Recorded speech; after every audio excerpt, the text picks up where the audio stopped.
然后今来看到罗西亚反对派领袖纳瓦尼正正过身，明仔载就要安讨。不过到底是毋是会使办，到今也是毋知影。伊太太纳瓦纳亚嘛惊普丁的探监时阵，甲因遮的反对派人士做一届拢抓起来。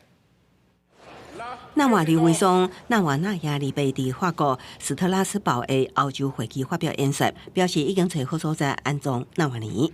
总理伫莫斯科马尼诺区的圣母上教堂举行，纳瓦尼在生进前捌伫这个区大过，了后伊会安葬伫2.5公里外，位伫莫斯科河对岸的巴里索夫斯克耶公墓，也毋过有不祥的预感。I'm not sure yet whether it will be peaceful or whether police will arrest those who have come to say goodbye to my husband. 纳瓦尼团队表示，克里姆林宫烦恼公开总理引来大量的支持者，可能演变做类似反对派大集合的规模，还是抗议行动，有了会有大批警力出现。纳瓦纳也表示，纳瓦尼真早就发现要拍倒普廷，需要创新，像唔通阁用制裁迄种老套。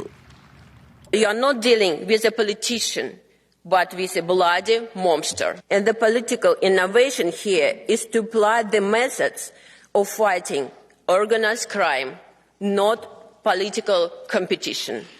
Not diplomatic notes, but investigations into the financial machinations.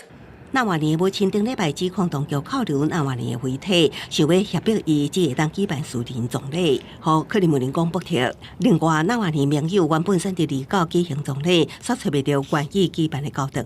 迄天普廷有一场重要的演说，应该是无希望焦点放转移。克里姆林宫表示，两方面无关系。公司新闻吴文林编译。